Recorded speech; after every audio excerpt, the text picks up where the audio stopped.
Greetings, friend. I will show you 10 expert tips and tricks for classic Sudoku, including the ones you need to solve the colored cells. The 7th tip is my favorite and will probably reduce your solve time on this puzzle the most. Click below if you want to give this puzzle a go yourself, and with that, it's solving time. Look at these ones. Notice how they can only be in 2 spots here in block 1 because it can't be here or here. I'll mark that. This is called Snyder notation. Anytime in a 3x3 block, you have 2 possibilities for a candidate. Mark it in case we solve one, we can solve the other right away. That is my first tip. And if you're new to the channel, welcome to Smart Hobbies. Subscribe and tap the bell if you want to turn your passing interest in Sudoku into a fun and enjoyable hobby. Now let's look over here in block 3. Where can a 3 be? Because of this 3 in row 2 and this 3 in row 3, there's only one place for 3. So that's a little bit of cross-hatching. We can solve that for a 3, and then we can do some more solvings of the 3 because we have these 2 3s here in block 5. We can solve for 3 right there, and then we can also look in block 7 and go, we got a 3 right here and 3 right there. Only one possibility for 3. Block 7 with these 2 3s and the 3 we marked, we can solve for 3 right there. We'll do some more Snyder marks because there's only 2 possibilities for the 3 in block 4 and in block 6. All right, and now let's look here in block 5. Where can a 4 be? You got this 4 here, you got a 4 here. We can solve this for a 4. And it's time for my second tip. Look to see where a 4 can be in block 3. Okay, you notice how you got this 4 right here. That means the 4s are limited to these 2 spots. So we'll make Snyder marks. Since the 4s are limited to row 2 in block 3, the 4s cannot be anywhere else along row 2. Because if you put a 4 here, then you'd have no place to put a 4 in block 3. So that's a pointing pair. That is my second tip. All right, and because of that, now we know with these 2 4s and this 4 and the pointing pair of 4s, we can solve for a 4 in block 2 right there. I want to thank Ashish Kumar for letting me feature Enthralling Sudoku this month as my featured pack.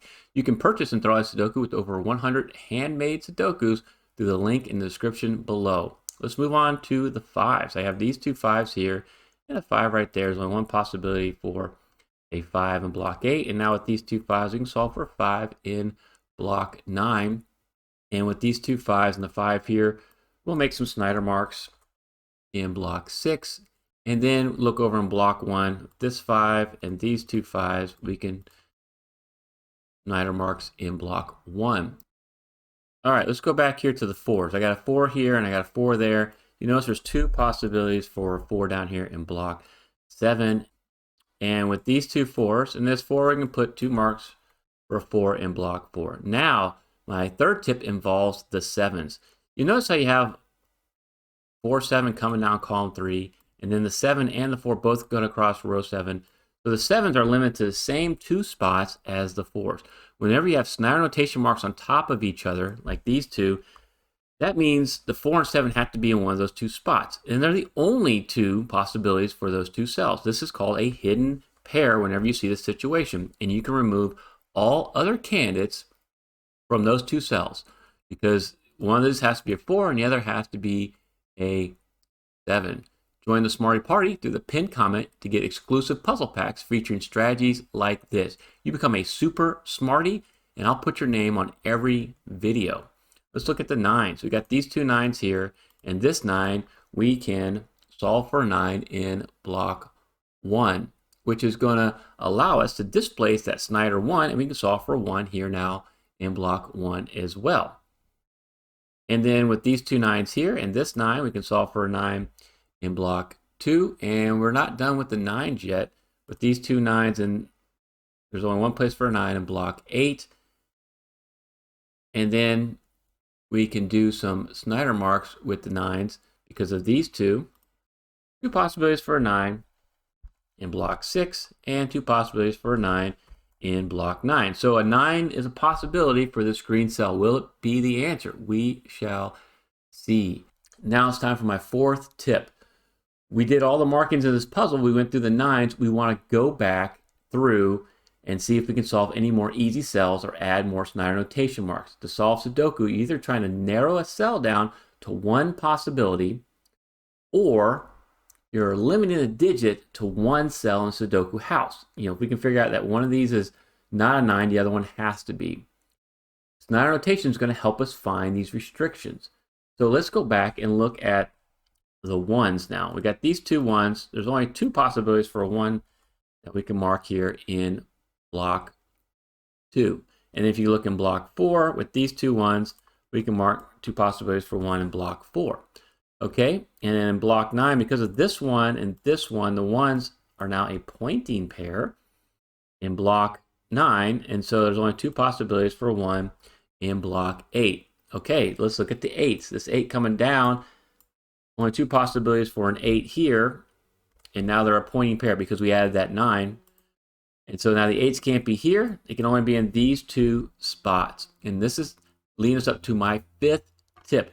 Check out where the 2s can be in column 4. Okay? You'll notice because of this 2, it can't be here. And because of this 2, it can't be here. 2s are only limited to these two spots in column 4. You might think you could put a 2 right there, but you can't because you have to have a 2 somewhere in column 4, and it can only be in block 8. So if you put a 2 right here, you'd have no place to put a 2 in column 4. This is called a claiming pair. That's my 5th tip. Give me a thumbs up if you saw this claiming pair. All right, moving on to tip number 6. We have now entered all of our marks in this puzzle, all the Snyder notation marks, all the easy solves. You have two paths you can take at this point. Once you put all that Snyder marks in, either we're going to search for single candidate strategies, so we'll just look at where the restrictions are for all the 1s, 2s, 3s, 4s, 5s, up to 9s, or we can start filling in cells restricted to 2 or 3 candidates and look for more advanced strategies involving multiple candidates. Look up column 2. We're going to take the second choice. You'll notice that in row 5, column 2, what can this cell be? All right, it can't be a 1, can't be a 3, it can't be a 4, it can't be a 5, can't be a 6, 7, or 9. This can only be a 2 or an 8. Now, if you look in here in block 7, you'll notice that you have a 4, 7 right there. All the other digits are filled out. The only two possibilities remain are a 2, 8. That's a naked pair. Well, now that we have a 2, 8 here and a 2, 8 here, this is also a naked pair. Those are the only two possibilities in column 2 for those two cells. And so we can eliminate a 2 and 8 from every other cell up column 2.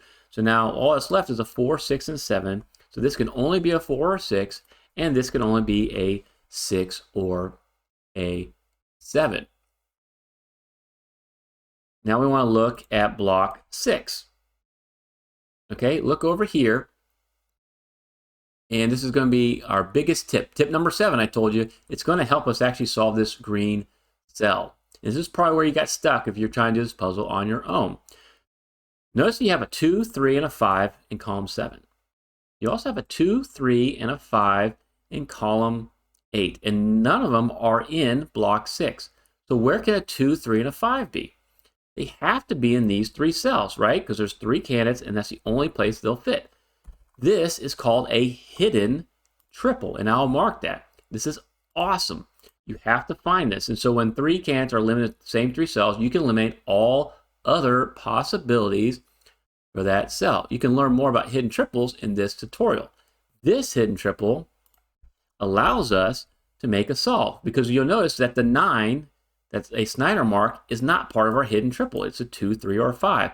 So we displace that Snyder 9. We can solve our green cell now for a 9. Awesome. And if you found value in what I just showed you, consider buying me a coffee, or simply click on the super thanks in YouTube. I'd really appreciate it. Now we got to figure out this red cell. Once we put the 9 right there, we can do some more solving. I'm actually going to remove the marks because we have the 2, 3, 5 is now as a triple. The 9 here is going to displace that Snyder 9, and we can solve for 9 in block 9. And we're up to tip number 8. After a key solve, look in all directions to find the next step in the solving path. All right, so we saw, hey, we can put a 9 right there. Now, you could also see with this 8, and an 8 can't be in these cells, you have a pointing pair of 8s right there. And so we know an 8 can't be in these cells at all, but that's not going to lead to a solve. All the thing it'll do is allow us to put 8s in block 4. If we stayed over here, we may not get much further. However, if we instead focus on what happened here by creating this 9, you put this 4 down, we have 2 possibilities for a 4. So we're going to go the other direction. And now these 2 possibilities for 4 make them a pointing pair. And so we have a pointing pair going across row 8. It's the only place a 4 can be in block 9. So we know this can no longer be a 4. And so we're going to be able to disambiguate the 7-4 naked pair in block 7. Okay, after doing that, we can now go up column 2 here and go, this has to be my 6, and that's got to be my 7. We displace the Snyder 4, displace the Snyder 3, which is going to now allow us to solve this 3 over here, remember, because we had the different Snyder marks there. And now it's time for tip number 9. This is great for helping you find some really tricky hidden singles. Notice that you have the ones restricted to rows 4 and 6 here in block 4. Where can a 1 be in block 6? Also rows 4 and 6. So since the 1s have to be in rows 4 and 6 in blocks 4 and 6, then the 1 has to be in block 5 here in row 5. Some people kind of call this a mini X-wing, and we have an extra cell there, so maybe it's a mini finned X-wing. The point is, if there's 3 available cells, this would be a claiming single of 1s. If there's 2 available cells, it's a claiming pair, because the 1s have to be somewhere in row 5. But since we only have 1 possibility that the 1 can be, this is going to be a hidden single. So we found a hidden single 1, and we can solve the red cell with it. This is great stuff for us. And so now we can do some more solving with our 1s because we made some Snyder marks, right? And so we're going to displace the Snyder 1 there and solve for 1 in block 2. We can displace the Snyder mark here and solve for the 1 in block 8, displacing that Snyder 8. All right. And let's see if we can do some more solving here. Let's look across row 7 now. And I still got another tip for you. All right, so the 8 can only be in this spot in row 7. So that's 8, that's a 2. This has to be your 2 now. Okay, we can displace that Snyder 2. What do we have left here? It looks like we're missing a 7 and we're missing a 6. I see my 7 right there. So there's your 7 and there's your 6. And now we can finish row 9 because we don't have a 6 in there as well. All right, and so tip number 10. This is a great one, and you use it when you're starting to make more solves in the puzzle. Look for the areas of greatest restriction. Wherever you have the most cells filled in, and this makes sense, but instead of looking up here to do a solve or looking over here, we're going to look down where we have a lot of restrictions to finish these solves.